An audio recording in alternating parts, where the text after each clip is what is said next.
Hello,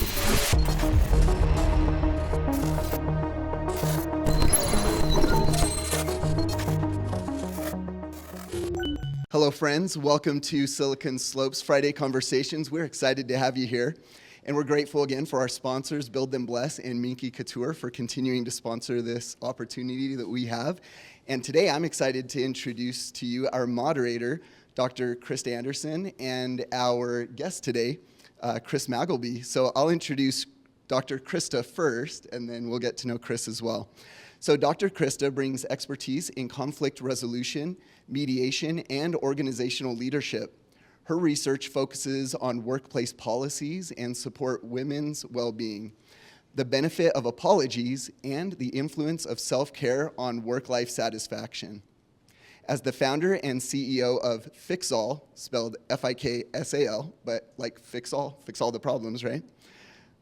Dr. Andersen leads the development of innovative software that transforms digital communication by integrating emotional awareness with real-time risk prevention, enabling organizations to detect, correct, and inform before issues escalate. FIKSAL inspires meaningful and social responsible connections both inside and outside the workplace. A mother of 8, a 2-time cancer survivor, Dr. Andersen is dedicated to supporting families in need and championing hope for those facing cancer. I think that deserves a round of applause first, so yeah, let's do that. Thank you, Dr. Krista, great to have you with us.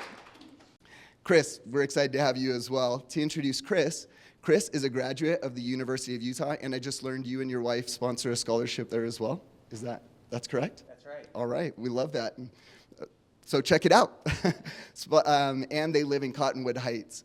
He is CEO and co-founder of Mindless Labs, a mental health support platform built to meet people before they hit crisis, offering guided tools, expert content, emotional check-ins, and purpose-driven mission to help individuals become mentally healthy and radically alive. And I love that. I'm just gonna put that plug in.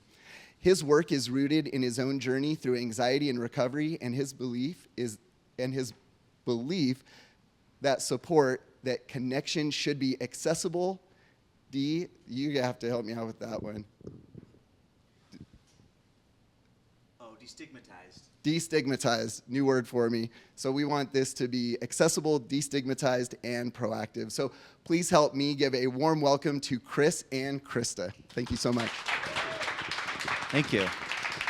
Krista, that's not fair that they read my bio after yours, because that's a pretty impressive, a lot of accomplishments, so congratulations. Thank you. Thank you. When people talk about cancer survivorship, you don't pick it, so, but we're here to talk about you. So I would love to go back in time and lay a foundation for what brought you to Mindless Labs. So let's go back into the 20-teens and talk about what you were doing then.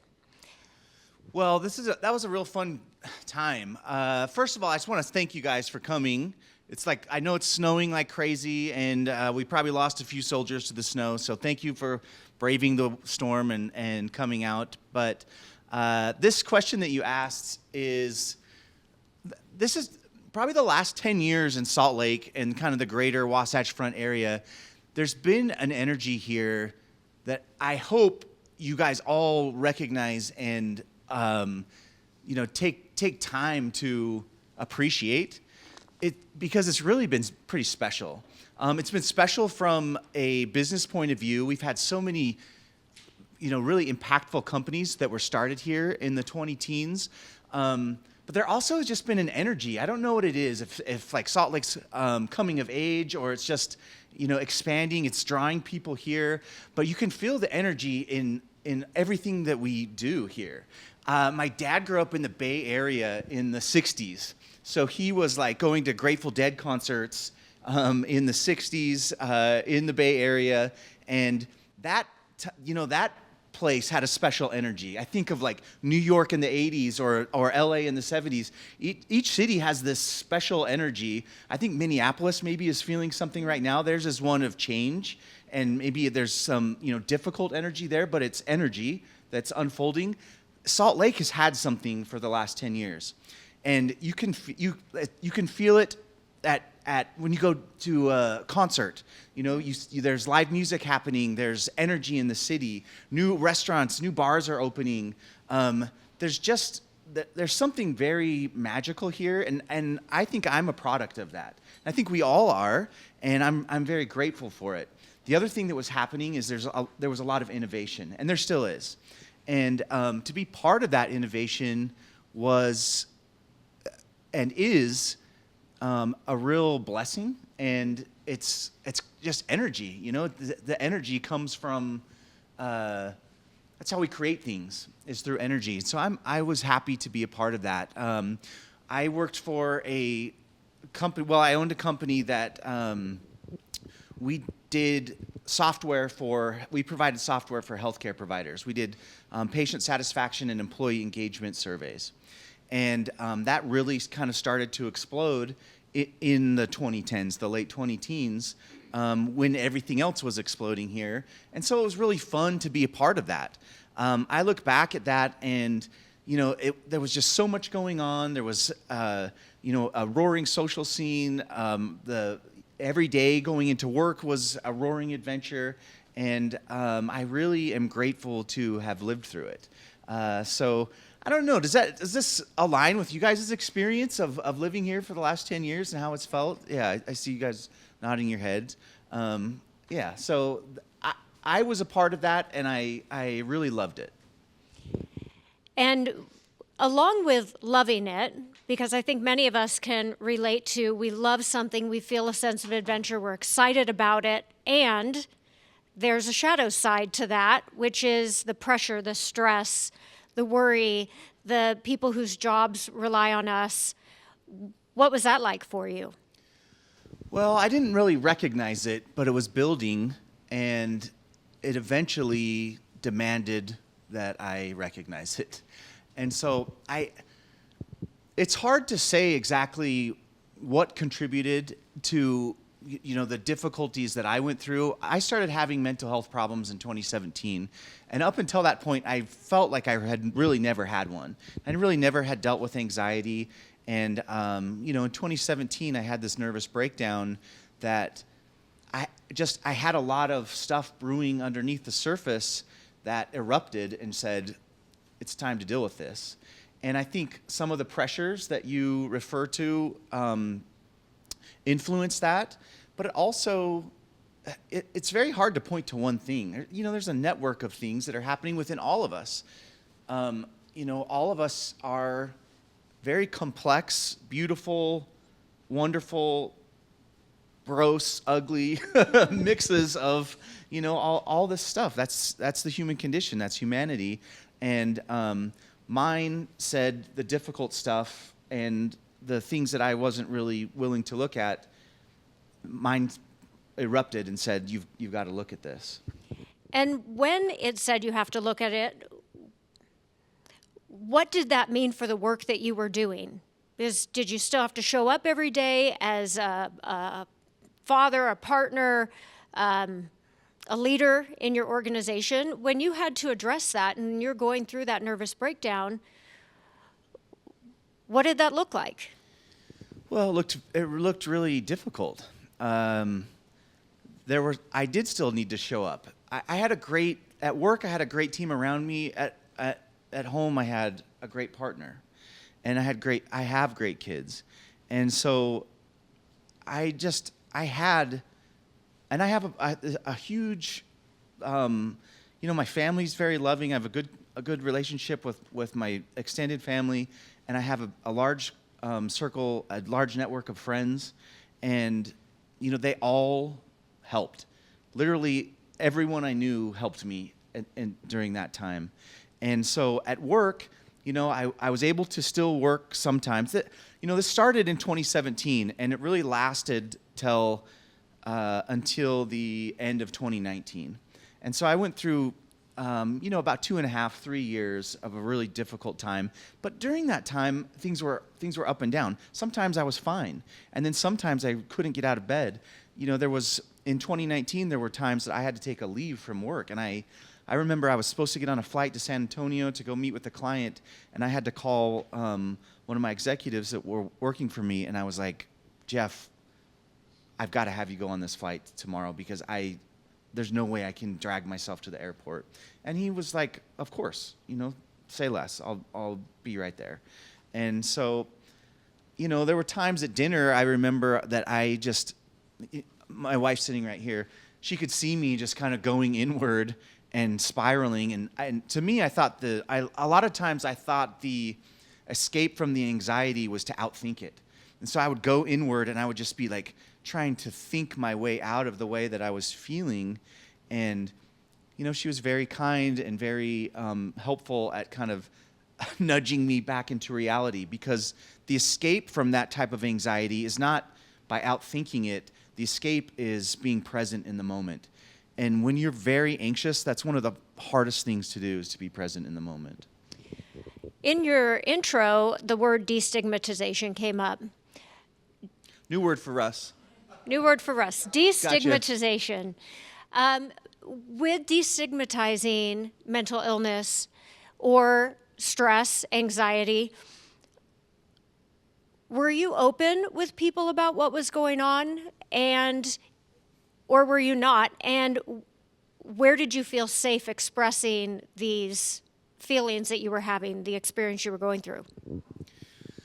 Well, I was pretty open about it, but I was also very terrified of what was happening. And so there was two things. Like, one is, to me, anxiety is just, it's fear overtakes your life.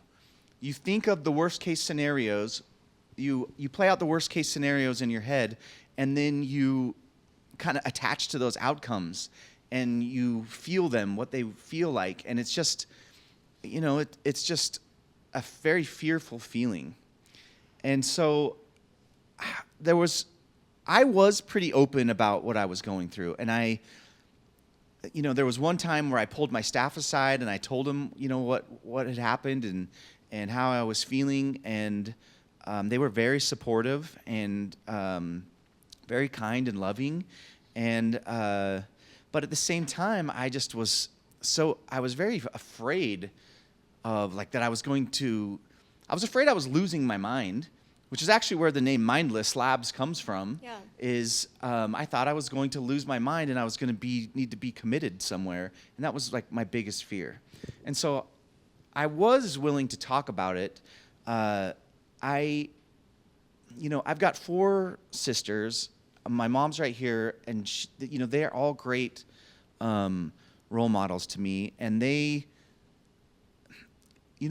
it's okay to talk about feelings and emotion.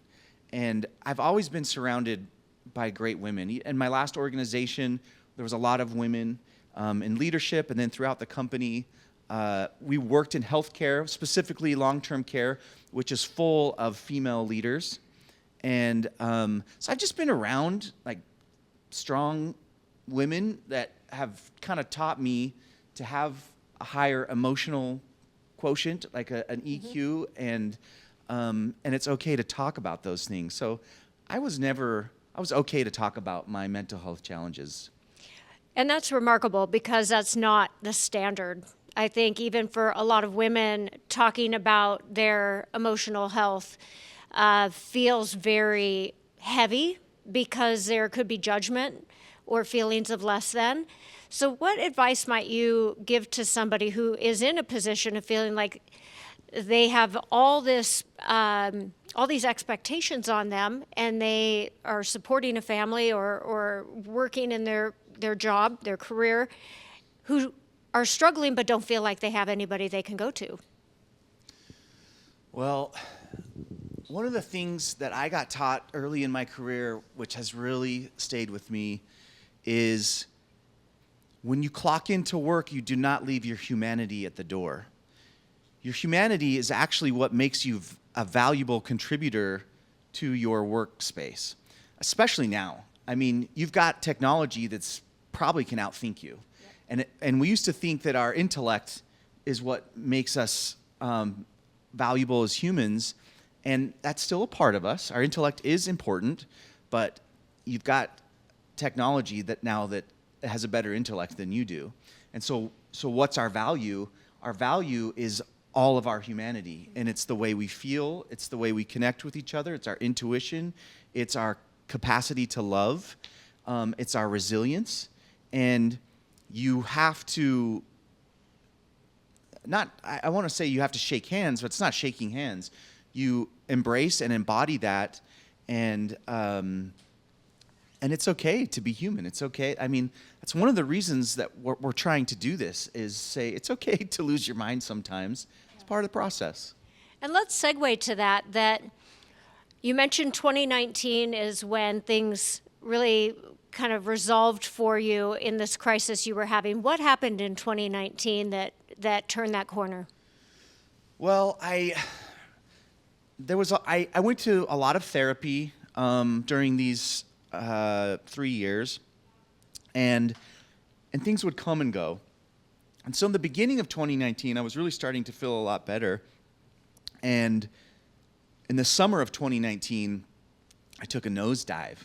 And really from the middle of summer until mid-fall, that was the worst time of my life. And I was miserable. I can't really describe it. It just was, I didn't think I was going to be okay. And it was the first time that suicidal ideation had come into my mind, and that scared the hell out of me. It was very frightening. And I didn't know how to get out of it.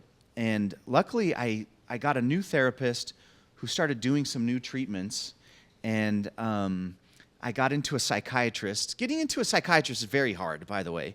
They prescribe meds, and if you're trying to get into one, it's like an 8-month wait. And when you are like needing medication and someone tells you you have to wait 8 months, and you're starting to have some of these dark thoughts, it's like, I'm not going to be here in 8 months. Like, I got to see someone now.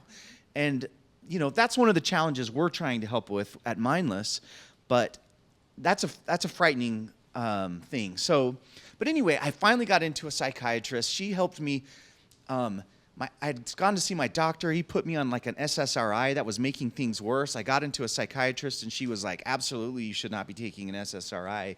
She got me off that, and she said, you've got to sleep. Because this summer in 2019, looking back, it was some type of a manic state that I was in. But I could only sleep for like an hour or two at a time, and that just will destroy your mental health. And so she got me on something that helped me sleep, and that started to help. I got into a new therapist that we were doing some different modalities. We did some parts work, inner family systems, where I could identify different parts of me that needed a voice. We were talking a little bit about this yesterday, but I joke, I still have this part of me that I call the Tasmanian devil that's like, it's uncontrollable. It needs to just go, and sometimes I have to let the Tasmanian devil out a little bit, but sometimes it ruins my life, so I need to kind of make friends with him, but also get him back in the crate sometimes. And so we did some of that parts work, and then one thing that was really helpful to me was EMDR. And EMDR, does anyone know what it is? It's a type of treatment where it's called bilateral stimulation, where you can look at a light that's going back and forth, left to right, or you can look at your therapist's fingers. They can move it like this, or you can hold little tapping devices, and it will tap your hands from left to right. And what happens is, as you go, there's something in the brain. I actually don't really completely understand it. Nobody does. But it works. We don't need to understand it, but it works. But there's something that happens as you reprocess past experience while you are experiencing this bilateral stimulation of the body experiencing stimulus on the left and the right sides of the body back and forth, that will kind of make you feel like you're reliving this experience.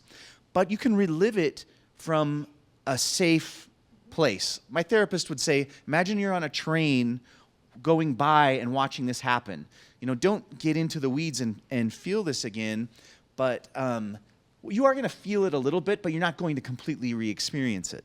So she said, think of this as your emotions or the way you process things are this bowl of fruit.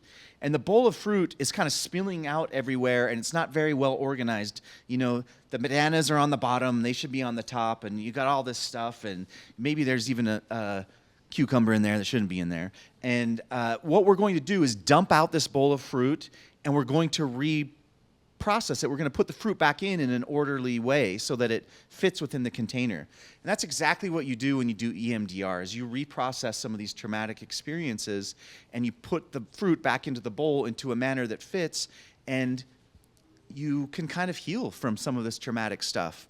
So that was very, very impactful. That was one of the things that turned the tide. And where did the seeds of Mindless Labs get planted?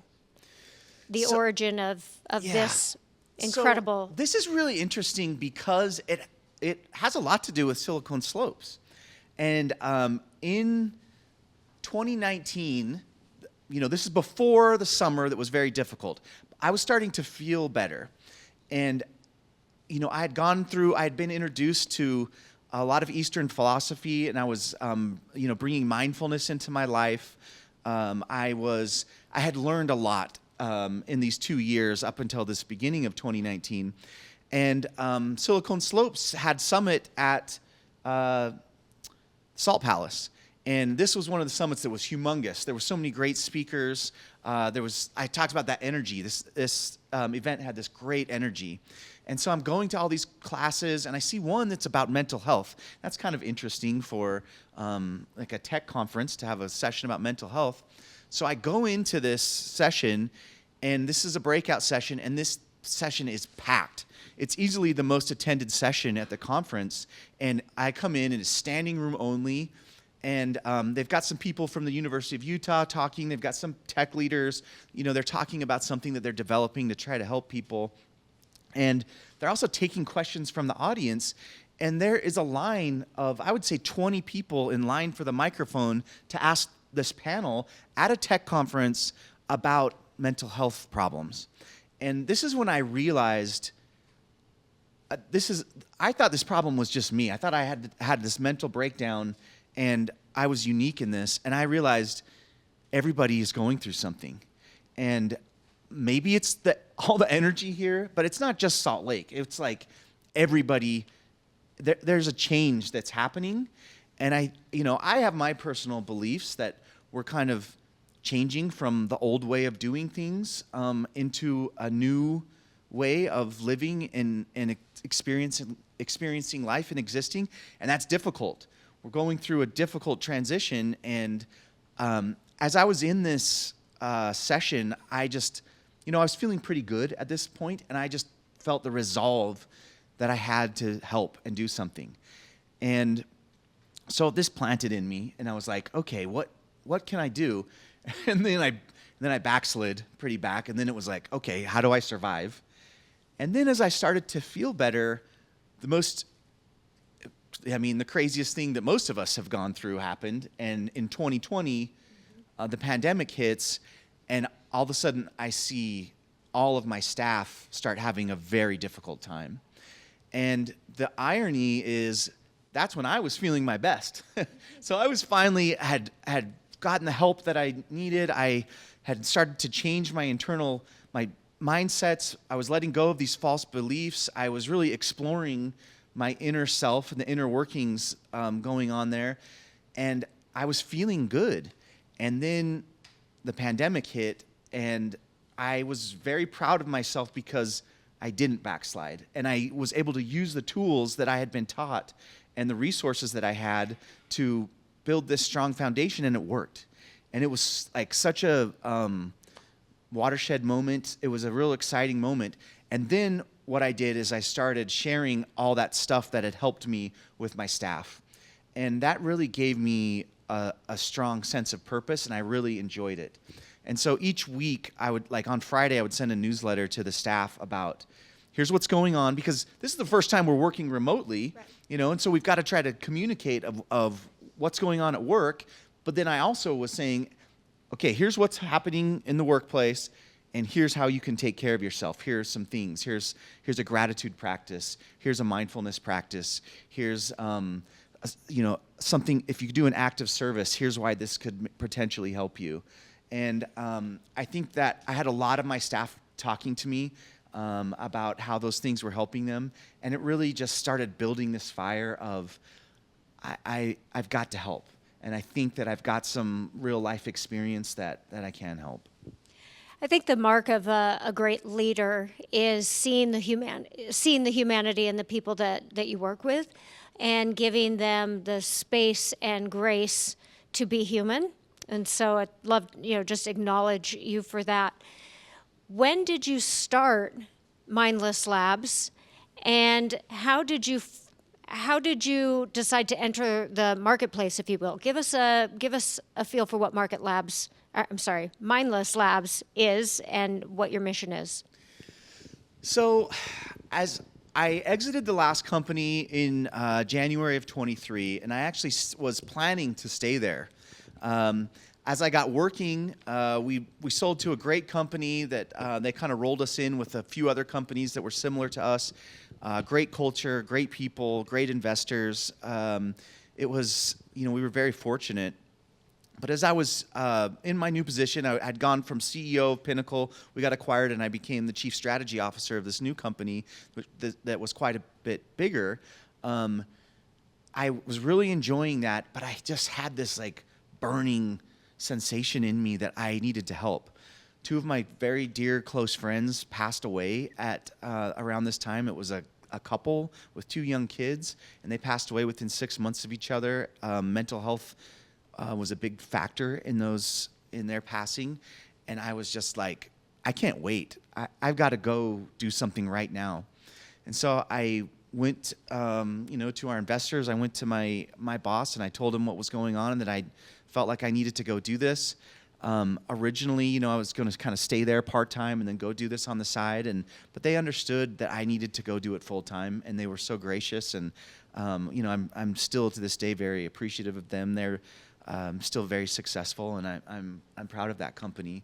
But I had this thing inside of me that I had to go do it. And so about that time, I started thinking through some ideas. My background's technology, obviously, so I'm like, well, I'm going to build technology. And so I started playing around with a few ideas. This is also about the time that I got introduced to Caitlin, my co-founder right here. Well, I didn't get introduced. I had known you for a long time. But she had just left her job in venture capital, and so we started talking, and that something just really seemed to align for us to do this together. It's such my whole career, my whole life, my relationship with my wife, my friends, a lot of it is not... You can have a strategy, you can have an idea of how you think things will go. They rarely go that way. Things unfold. All of a sudden, I'm talking to Caitlin, and we have this moment where we're like, wait, should we do something together? It's like, this is really interesting. And you can just feel the energy pulling you that way.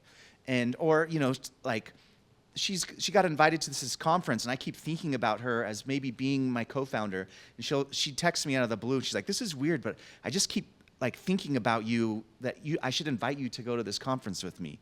And I'm like, "Well, it's not weird because I'm having a similar thought in my head." And that kind of stuff, I really enjoy creating from that space. You can't. We have a saying that you follow your heart, but bring your brain with you. I've also found that you can't 100% create from that space.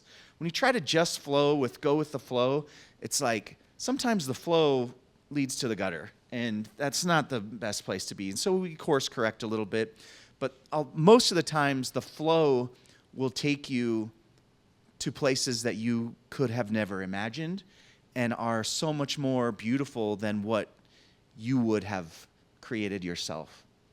So this flow from Mindless has been a very big flow of following energy and following what we think people need help with. And so as we started putting our minds together of how we were going to do this, we just started talking to all sorts of people who were in this space. And I was going to mental health conferences. We were attending different workshops and and educational pieces or educational events. And then we started taking meetings with therapists, with life coaches, with anyone in the wellness space. And we tried to get an understanding of what was going on in this space. And what we found were that there are three main barriers that prevent people from getting mental health treatment. The first one is access. There's a lot of people that live in a rural part of the country that they can't get in to see someone. The second one is stigma. And there still is a stigma about getting treatment or going to therapy. That's getting a lot better, actually. And the number one major barrier to people receiving mental health care is cost.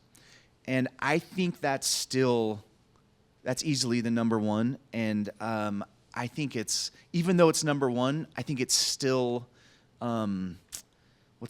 underestimated a little bit, how big of a barrier it is, because so many people that know they need to get treatment, it's like if to go to a therapist is, maybe $150 a visit, and when you're really in it, you need to start going every week, and not everybody has got that kind of money to go see someone. I was in a position in my career where I did, and I'm very grateful for that. Had I not, I don't know where I would be right now. And some people have insurance, and insurance will pay for it, and that's great. A lot of people don't.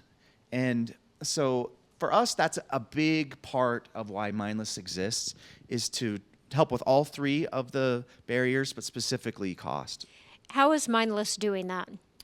So what we do is we have an app where we partner with mental health professionals.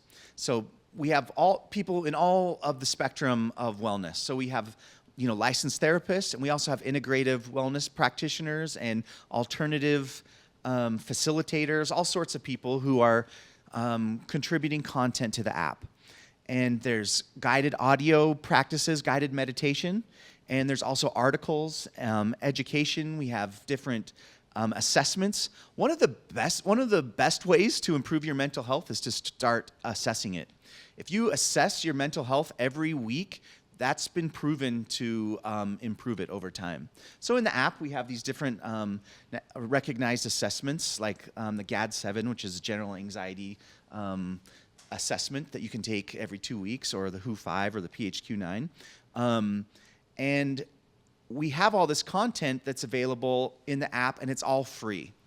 And so we partner with all of these contributors. They donate their content. It's really one of the things about the wellness space and the mental health space. You will meet the best people you've ever met in your life.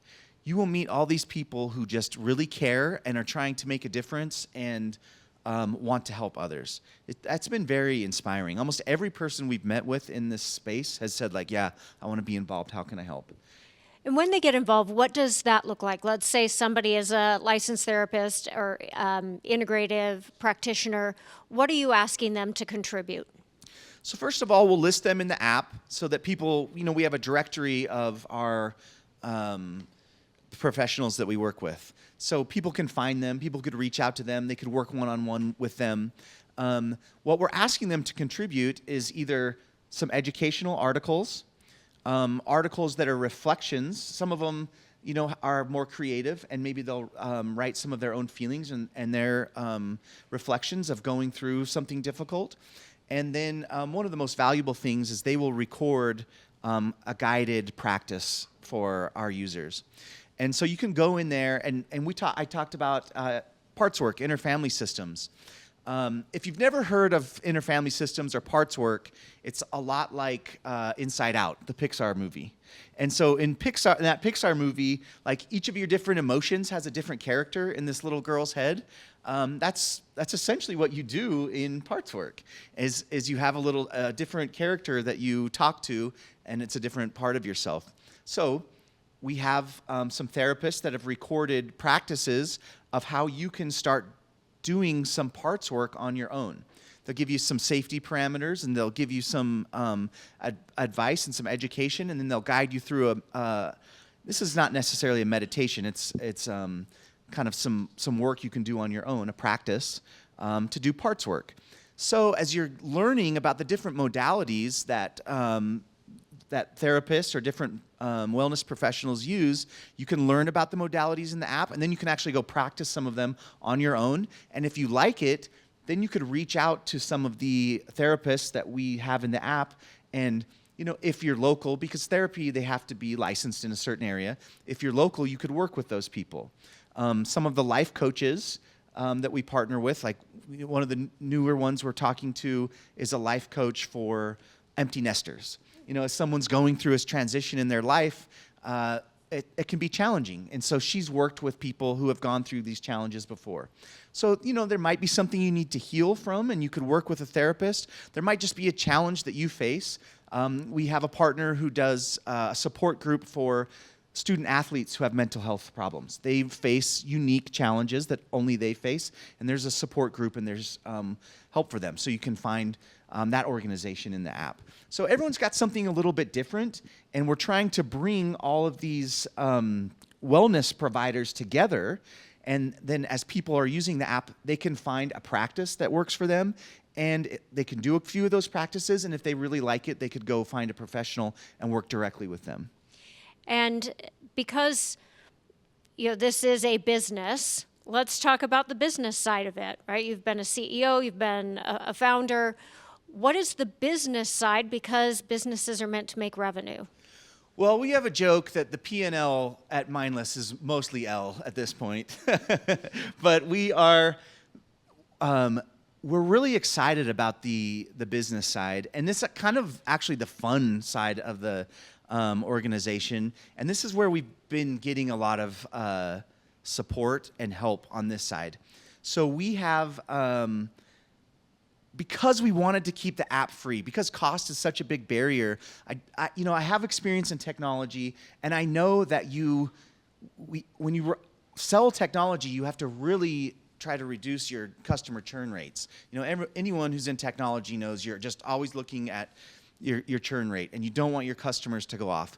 We did not want to create a piece of software that we felt incentivized to keep people using if it's a tool for healing. If you're healing and it works, and then you stop using the app, we want that to be a very happy thing. And so we didn't want to monetize the app anyway. And so what we did is we're like, well, we've got to monetize something. And so what we did is we looked at these barriers, and we're like, okay, the second biggest barrier is stigma. Is there something that we could create that could overcome stigma and drive revenue?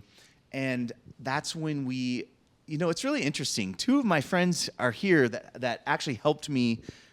The first time I had this idea was in an Uber ride with Austin, who's right here, and Gina right here. And they're sitting right next to each other.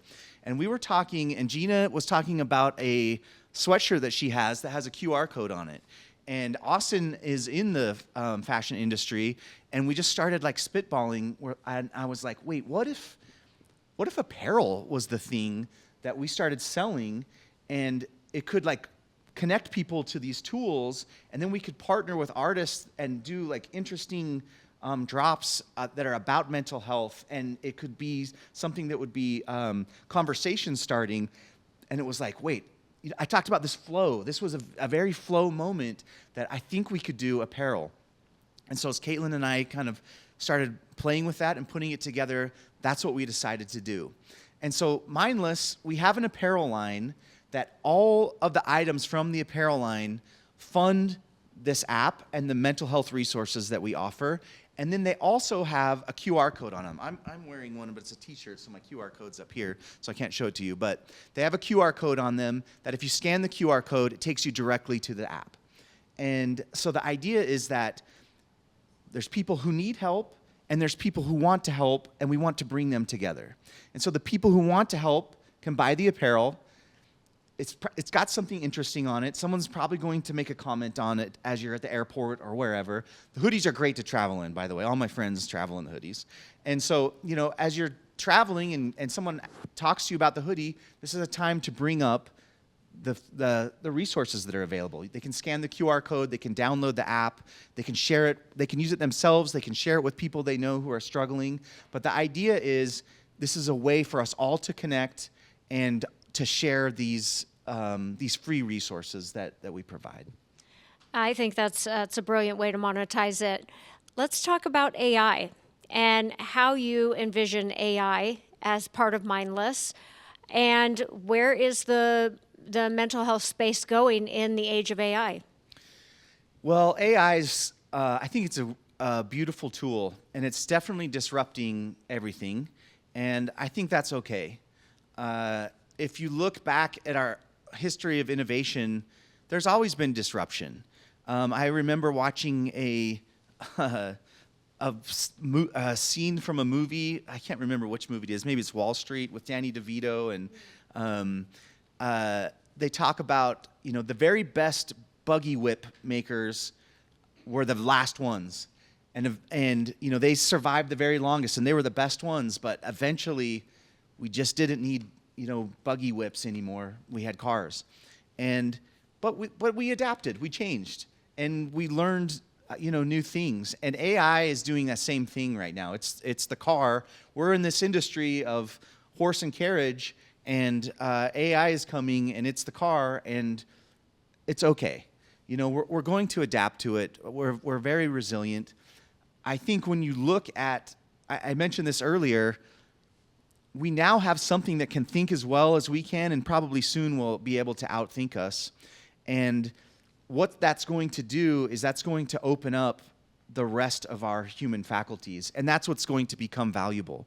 Our ability to love, I think, is a very valuable asset that we have. That it's going to be interesting to see how things evolve. Now, how it's shaping the mental health space.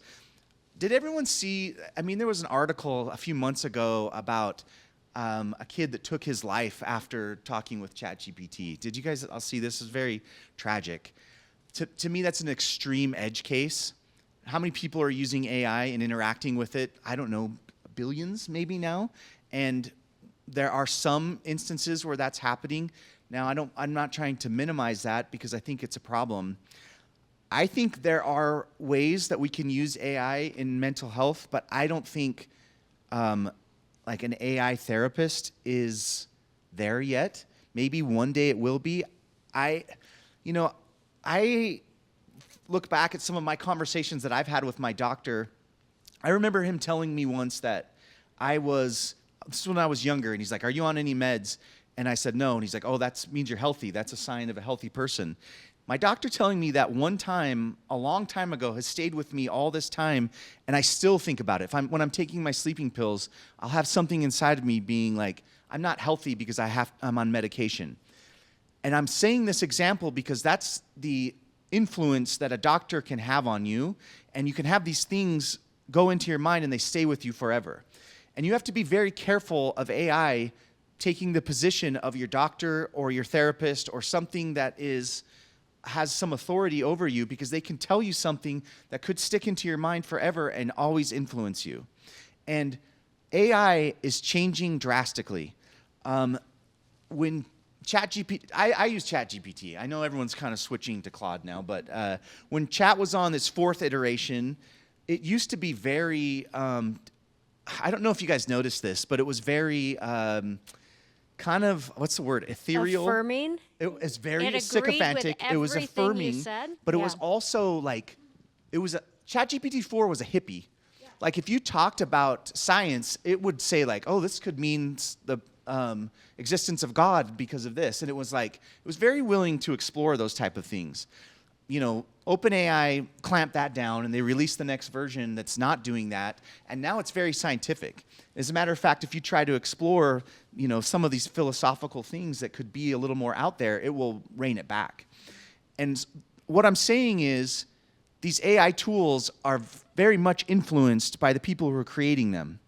And so if you're using it as something to take the place of some type of human interaction, it's going to be inconsistent, and it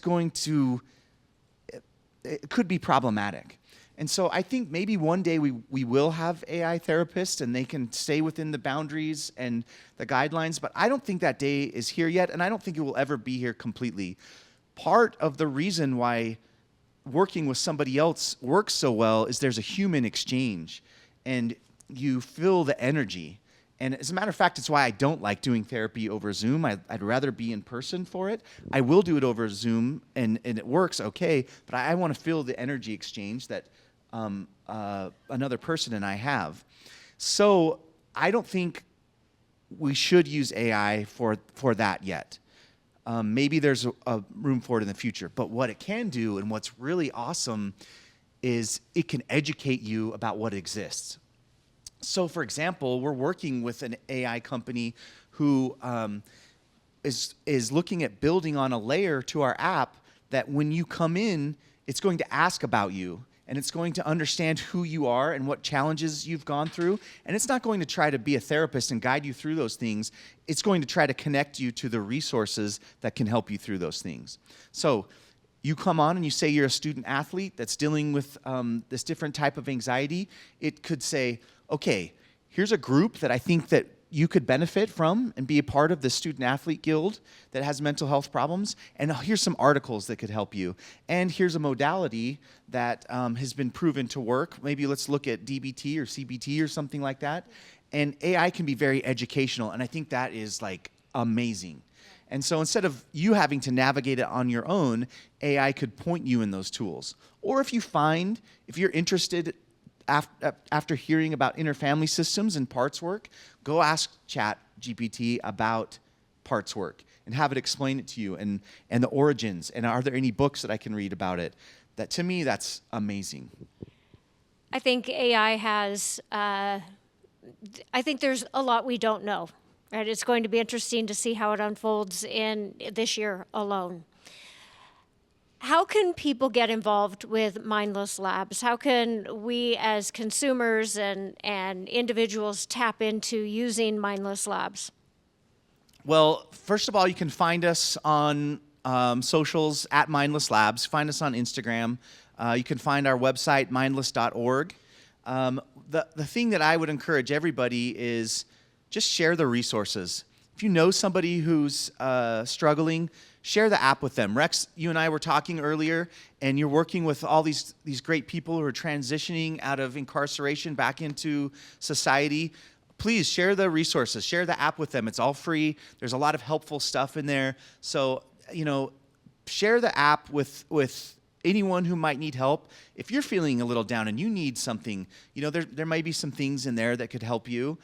If you want to support what we're doing, all of our apparel is available on shopmindless.com, or you can link to it from our socials or from mindless.org. I brought you a hoodie today, and I think you're going to love it, but it's really high quality stuff that's mission driven. And so if you want to get involved that way. The other thing is, if you know anyone in the profession, any mental health professional, integrative wellness, a life coach, anyone who's helping people heal at some part of their journey, we would love an introduction and to get them into part of our family, so to speak. Okay, so as we're wrapping up, I think we're able to open for questions. Do we have any? Yeah, we can. Okay, so if you have a question, we'd love to direct some for Chris.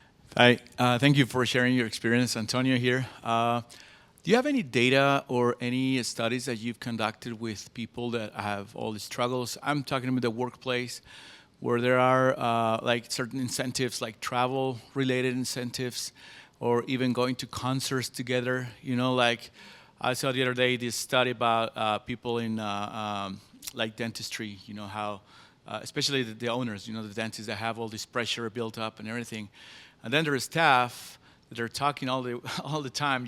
Especially the hygienists. They have one seat next to the other. They're talking among them all the time.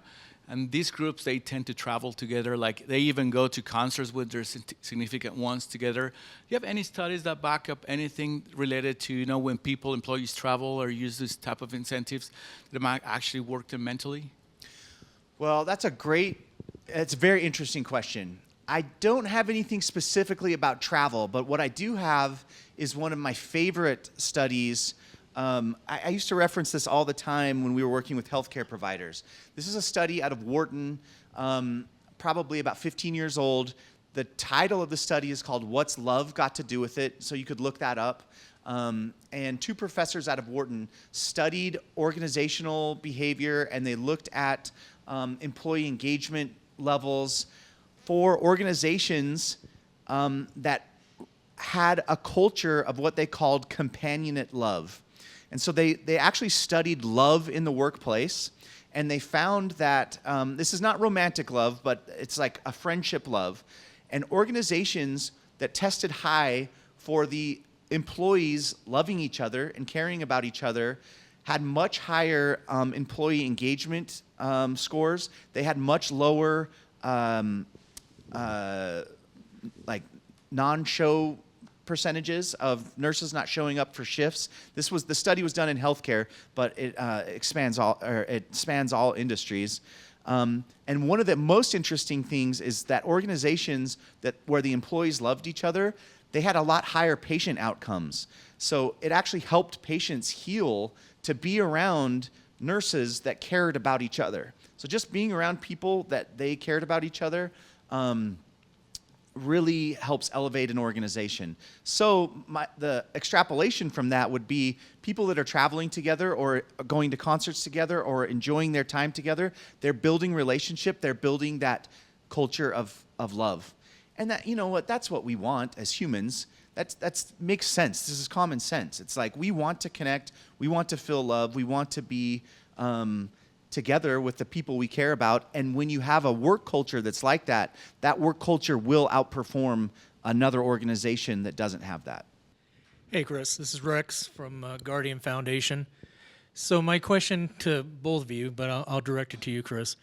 So I work with people that are leaving a place of difficulty, and they're coming back to society, and they have to reinvent themselves. And it's not just them I'm referring to, but you know, Clint has brought it up with here. You have people that are starting a business, and people are telling them, you can't do that. That's not possible. You can't get the money. You can't start that kind of a business. Or you might have somebody out on the street that's recovering from, let's say, an addiction. Well, you can never make yourself whole again. And there's a lot of pressure being put on people, and a lot of tension, and a lot of, can I really make it through this? And I know myself personally, I've had to live through reinventing myself multiple times. So let me ask you this, since you've had to go through it, and you've had to deal with people having to go through it, how do you bear this kind of weight on your shoulders? How do you actually survive when it seems like everyone around you, you know, even though they say, go for it, you know, we know you could do it, but you're kind of like, can I really survive? Can I really make it, let alone go somewhere with my life and reinvent it or make this business go somewhere so I can feel like I truly have succeeded in what I've set out to do?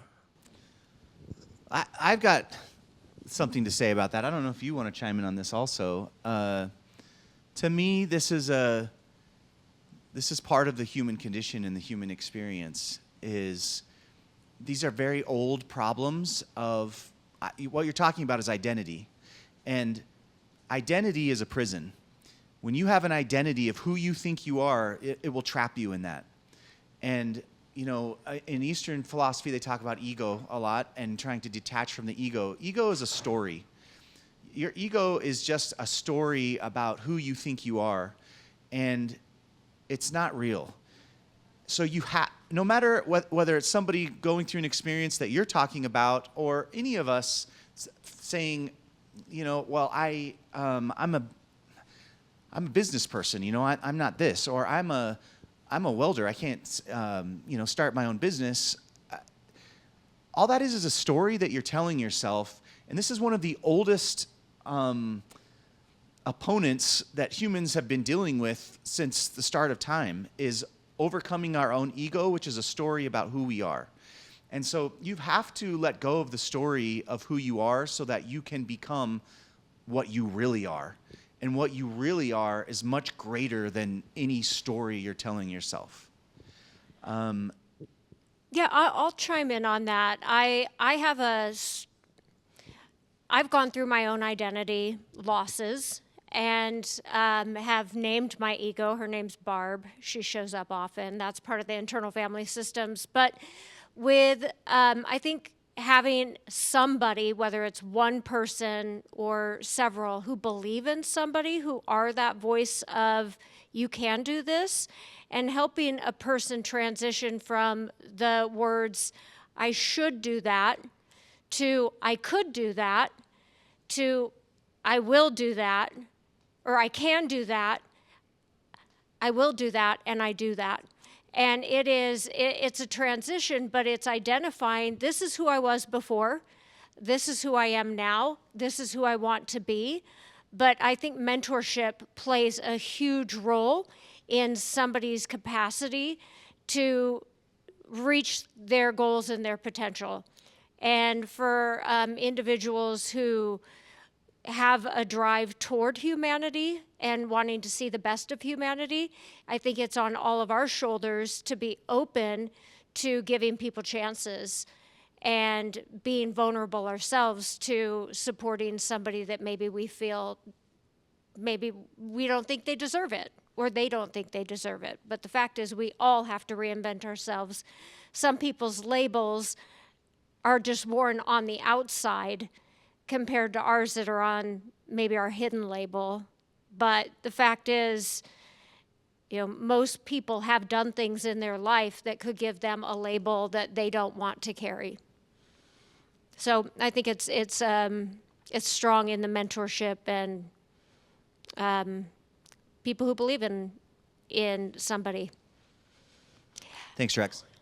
Okay, so we are out of time. We're going to wrap up. Any last comments for us? Just thank you. Thank you for coming here. It really means a lot to me, so I appreciate you. So many people I love here, so thank you guys. Thanks, Chris. Okay, thanks, Krista.